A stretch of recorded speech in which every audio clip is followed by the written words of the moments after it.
yenya santi ase we na yenjintum it's Ghana football problems are wono ye league the problems na ye wono so we get an autonomous body I don't know never be league ni so the amaye no attention no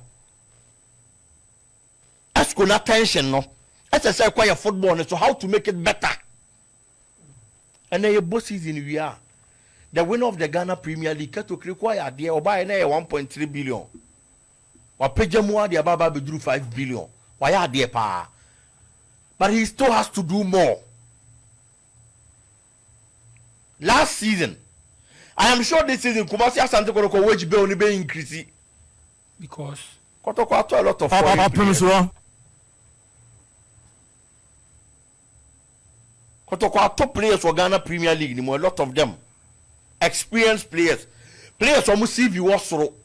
It is assumed to say salaries never cost. Last season, Kumasi Asante Kotoko every month. Player salary. And if you come to the team, no brabo so me. Kwame, around 6 billion. Yes. It is a Kumasi Asante Kotoko ball. Ewa Ghana ha. 18 team league na ebo 18 plus 18 years and 36 no what to from Kotoko and as a team be about 34 matches. Imagine Kotoko be ko tamale Kotoko be ko Opemsuo obeko BA obeko nzema ene ade nyina ubetu sa kwan we nyina ba wie no na sika Kotoko di tua the players ka bosome no e do so change your league a oba ba beje.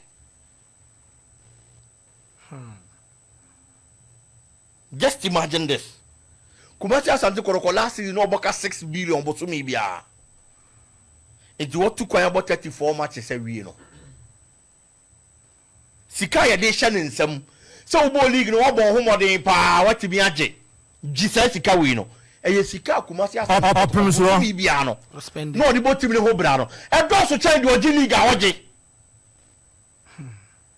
We need problems are Ghana football if face. When you have Ghana football wom, when you expect to say FNO ne esco ne be dwene ho, no matter the welfare of the clubs, no more boa ama sikaba league ni mu e they are protecting for investment and only Ghana for Opemsuo